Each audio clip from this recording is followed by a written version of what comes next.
Greetings, student. I apologize for the delay giving you part 2 of chapter 2. Looking at the continuing life of Canada during the reign of Queen Victoria. This lady in the picture here is Queen Victoria. At the time we're talking about her, she probably didn't look like this. She was quite a bit younger, but she's famously unique looking, let's say. So you'll see her all over the place, and so now you can be like, oh, I know who that is. That's Queen Victoria. She's a really cool lady, and I would highly encourage you to study her in some detail. She and her husband, Prince George, I think, are really, really interesting. And, oh man, their romance is fascinating, and they had like a gajillion kids. And I'd really encourage you to check it out. I think there's another podcast that I know I always talk about podcasts, but there's a podcast called Stuff You Missed in History Class, and they have some really great episodes, and one of them is on Queen Victoria and Albert. So did I say? Yeah, anyway. And their love affair and their like courting and all that kind of stuff. It's really, really cool. They're very neat people, kind of charming. All right, let's talk about social class. I think we talked about it briefly, but I'm going to talk about it a little bit more because it's really important during this time period. Social class, the upper class and lower class, is pretty important during the Victorian era. It's why we still love Jane Austen and Charles Dickens and who else is really important? The Bronte sisters, all those kinds of people, because they sort of capture the everyday struggles of both the upper class and the lower class, and they are extraordinarily different challenges. The problems that are faced by the people of Pride and Prejudice here are quite different from those problems faced by Oliver Twist or David Copperfield, quite different in Sense and Sensibility to Villette by Charlotte Bronte. So everybody's finding different ways to just deal with the challenges of living in a structured, rigid, class-based society. So the Victorian era, as seen in books by Jane Austen, Charles Dickens, and the Bronte sisters, it's like I read my own mind here. It was a very class-driven time. And so the great thing is, if you had money, you got to have an education, you got to have influence, you could be part of the government, you can do all kinds of great things. You probably had a big swath of land and many servants and all that great stuff, and you had no income tax, and so you got to keep all of the money that you made and your servants earned you and all that great stuff. And then when you died, you got to pass it on to your kids. So it was pretty interesting. But that becomes, of course, a problem. If you're a girl, you might not inherit your wealth, and so getting married is your top priority, hence Sense and Sensibility and Pride and Prejudice being all about daughters and needing to get married. It sounds kind of like, oh, it's so foreign to us, but it's actually like really charming and like cool and interesting, and it's why things like Jane Austen like are still popular to this day. It's pretty neat, and so I know I kind of like poo-pooed on it when I was younger, but once you kind of spend some time and like read a couple books from this time period, you become hooked. It's really addictive. And anytime that you're like, Victorian era lame, just remember Sherlock Holmes. He's from the same time period too. All right, so it's not all fancy parties and ball gowns and Mr. Darcy's and all that good stuff. If you were poor, life was very hard. So, you couldn't all be like these nice girls with their like corsets and fancy buttons and all that kind of stuff. Of course, they're not wealthy young ladies, but they're not extremely wealthy young ladies, but they're wealthy-ish. But if you were poor, you were working class, and life for the working class was not super great. Working in a factory, if you weren't born wealthy, you'd have to work very hard. And you might work in a factory or on a farm or in a mine or whatever else. You probably remember some of this stuff from Social Studies 9, I hope. But awful things could happen, and you were not covered. There was no such thing as workers' compensation, so, if your hand gets caught in the thresher and you lose your hand, it's not like, oh man, I'm sorry, here's a lot of money to keep you afloat. It was like, okay, well, good luck, sir. Best to you. You can hold a cup with that other hand and stand out on the street, and hopefully people will give you some money. And so the hours were very, very long. It was arduous work. It was very hard, often very physical, and the pay was not very good. So as I say in the next slide, hard work didn't always pay. And man, these are real pictures of real people. Of course, they're a little bit later than the particular decade we're talking about, but the ideas kind of run through all of this. So poverty was extraordinarily rampant in big cities. There were lots and lots of people and not necessarily jobs for everybody. And machines had taken away jobs from people. You remember the Industrial Revolution. And so a lot of people who were having lots and lots of babies were really struggling to make ends meet. So you had lots of orphans running around on the streets, and those orphans might become criminals, or any number of just like really awful things could happen to them, and people didn't care that much. They were street urchins, kind of was sort of the idea. And so you didn't have insurance, as I already mentioned. There were not really resources there for you. If you were unemployed, you couldn't go to like the unemployment office and get a check to survive. There wasn't affordable health care, so if you lost an eyeball or like, you know, something awful happened, you'd just have to get it removed and, you know, hope maybe that they had some morphine for you. And it's kind of hard for us to even imagine what life was like at this particular time. So it's not all glamour and glitz like we see in movies. And so, yeah, as we said, you had one place that you could turn if you were injured or sick or unemployed or anything else. You pretty much had to turn to your church. Because, hey, that's where charity is. That's where charity lives. And so, I think we knew this already. Many of the immigrants coming into the now United Canadas were coming from Ireland and Scotland. And these were the poor ones. The poor people came from Ireland and Scotland. The wealthy ones might come from England. And there's numerous reasons for this. I think we talked about before how conditions in Ireland were pretty rough. There were all kinds of things going on with England kind of suppressing people in Ireland and in Scotland. England is not very nice to the countries that it, you know, takes over and includes in its United Kingdom. And so people were fleeing and looking for new opportunities, and they were heading to the United Canadas. All right. And so, as I mentioned, just briefly, religion was really, really important. It was a place to turn for charity if you were hungry or whatever else.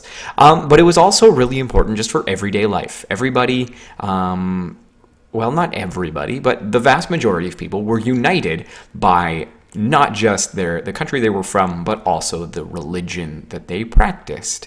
And it was a place to congregate with like-minded people. It was a place that you could feel safe. It was a place that you could raise your kids. It was a place you could, you know, speak with other Scottish people or Irish people or English people or whatever else. And it was, so many rites of passage take place at church. Weddings, funerals, baptisms, communion, all that kind of stuff. So it was a very important part of everyday life, as rituals tend to be. Ritual is very important to everyday life. It's why we go to school at 8:20 and leave at 2:45. Ritual kind of structures our life. Try brushing your teeth not at your usual time. Do it like 2 hours later. It'll screw you up. So if you were Irish, you were probably Catholic. And English people would use that as a reason to oppress you. Great. If you were Scottish, you were probably Presbyterian. And if you were Anglican or English, you were Anglican. And so you've got these three different groups. They're different, and being different allowed them to kind of be united with each other. So, you know, if you were Scottish, you were also Presbyterian, you went to the same church, all that kind of stuff. So it helped kind of create in groups between these various cultures.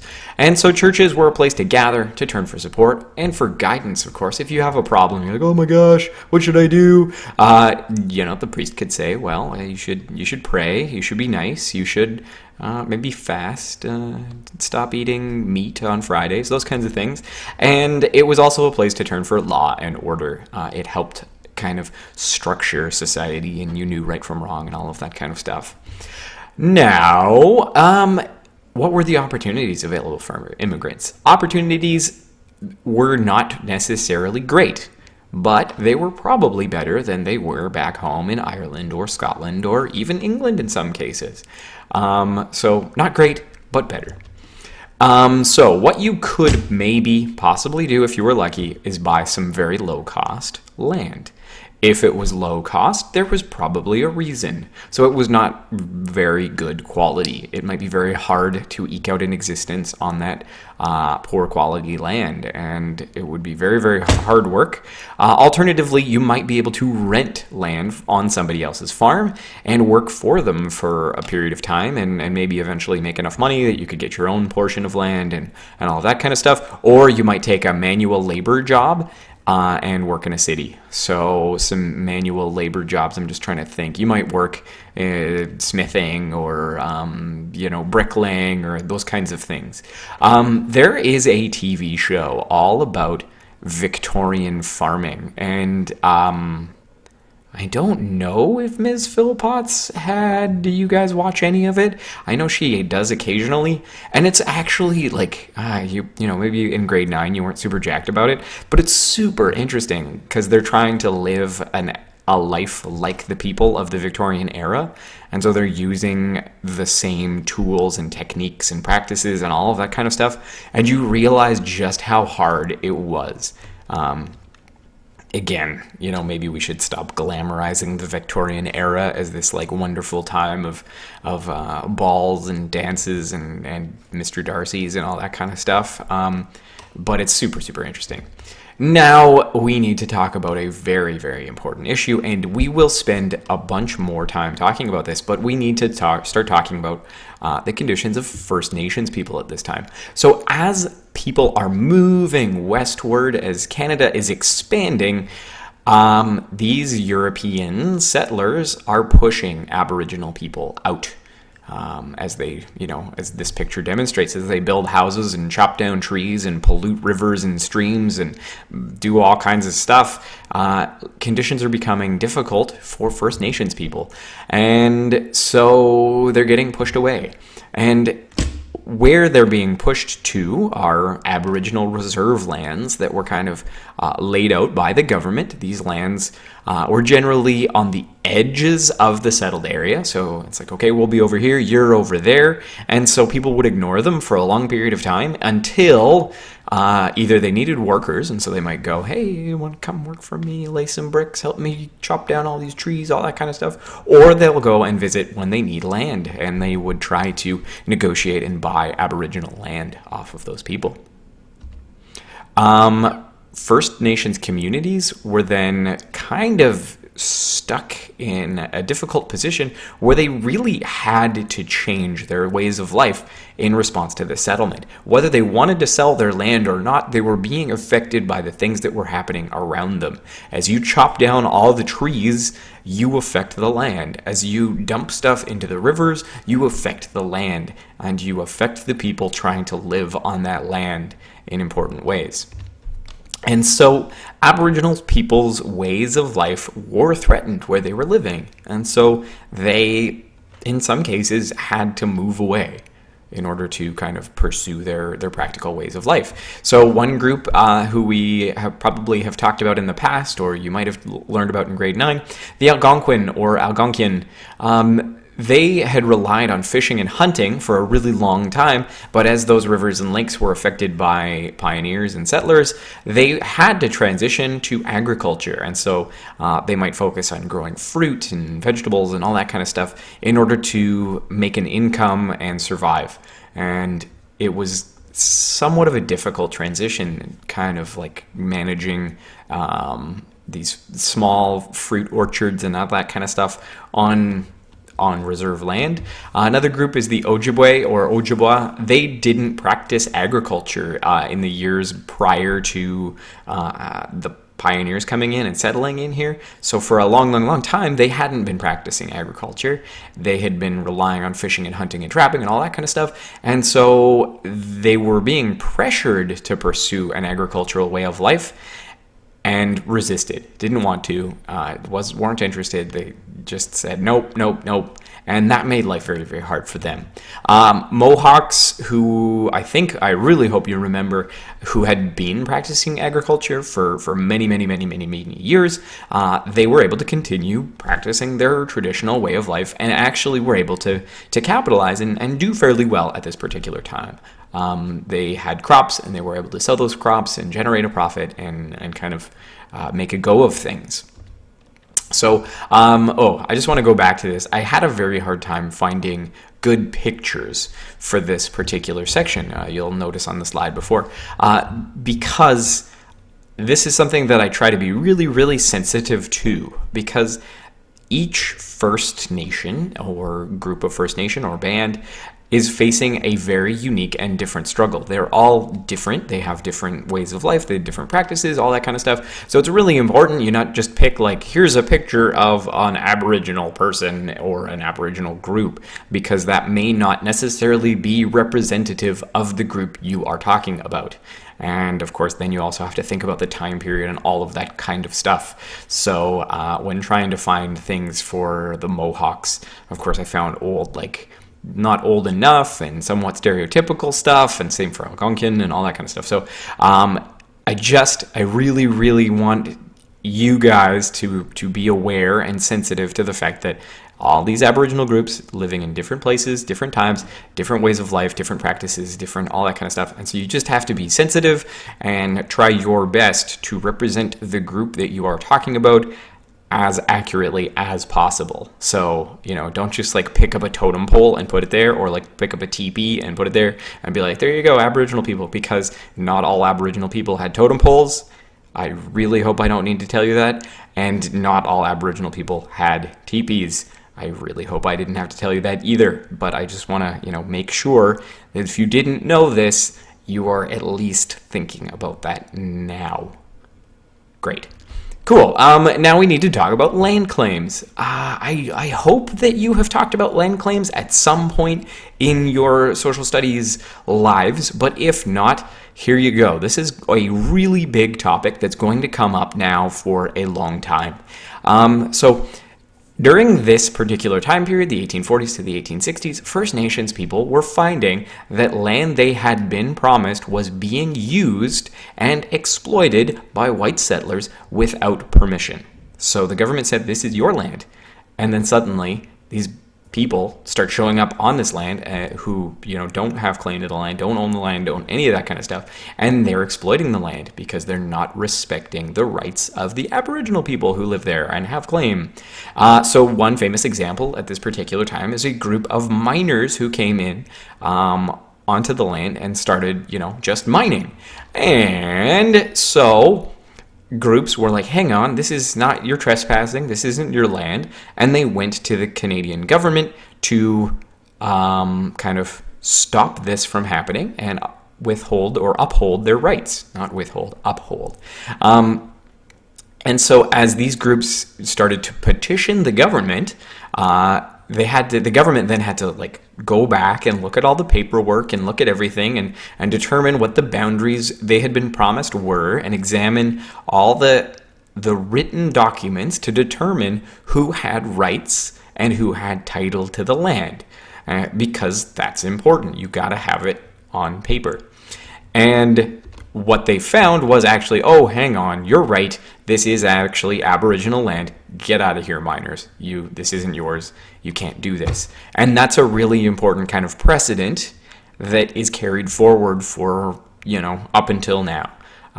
The documentation is really, really important. And as long as there's a record that the Aboriginal people have claim to the land, then we have to respect that, and that's great.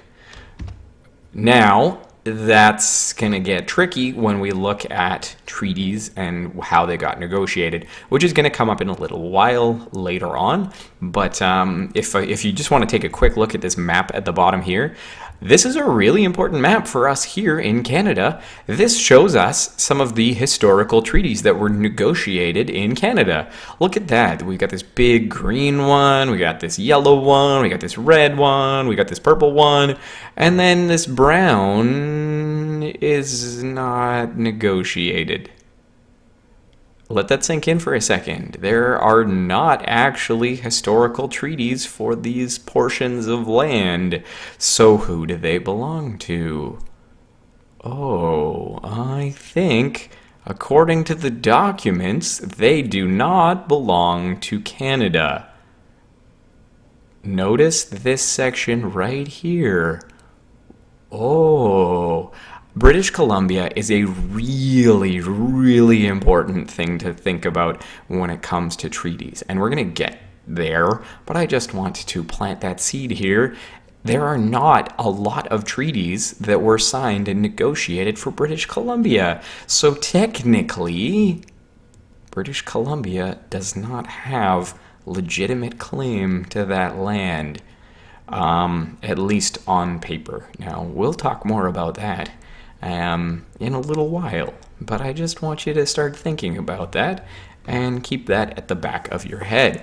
So as settlers are moving westward and expanding into the Canadas and all that good stuff, settlers are gradually pushing Aboriginal people, and they're trying to find ways of kind of getting their hands on that land. And so some settlers actually tried to buy land from the Aboriginal groups, the First Nations people.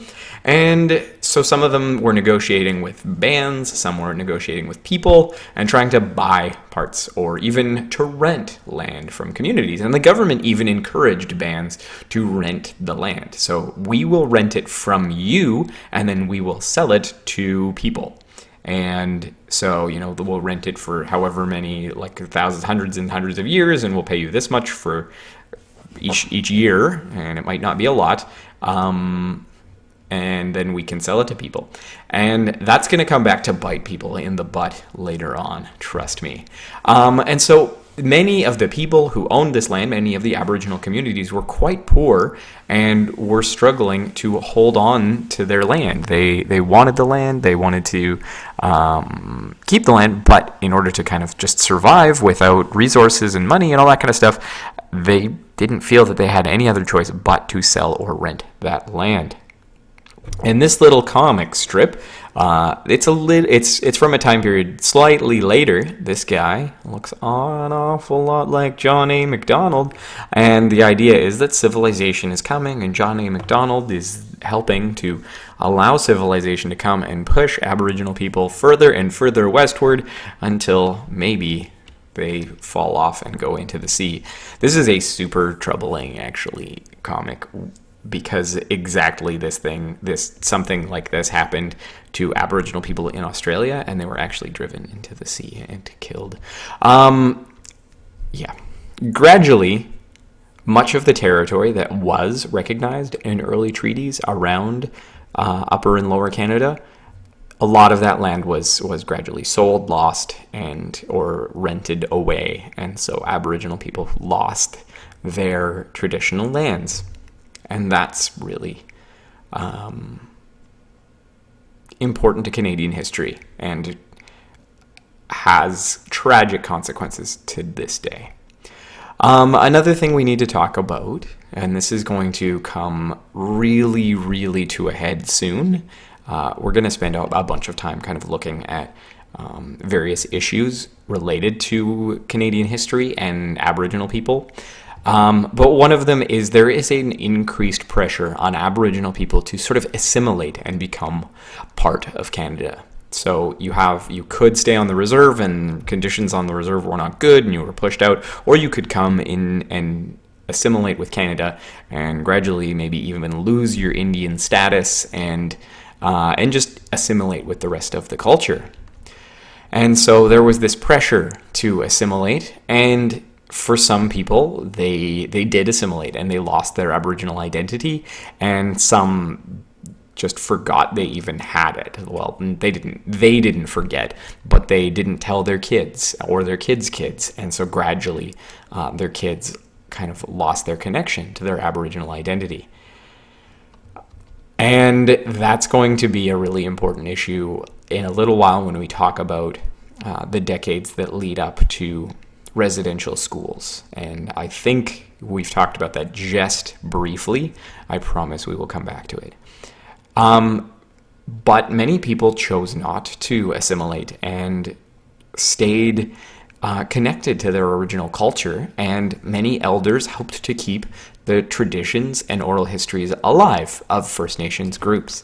And today in Canada, there is a kind of reigniting for many people Aboriginal culture. Elders are able to share their culture with young people and pass that on, and languages that are down to only a handful of people are growing again. And this is really important. It's really, really important to Canadian culture and Canadian identity. We will talk some more about this. I know I keep saying that. I'm sorry. But I just want to kind of plant some seeds for the moment, and then we'll get going in full swing really soon. But this is something that I hope, even with the little information you have right now, you kind of recognize is important. That this reawakening and this reconnection of young people with Aboriginal culture is super important, because there's nowhere else in the world where their culture is practiced or taught. And that's going to be a really important part of the new curriculum going forward as well. So I just want to kind of get us going at the very least. That is the end of the show for today. So please, I hope you took a few notes. And if you have any questions, go ahead and ask me in class next day. Thank you.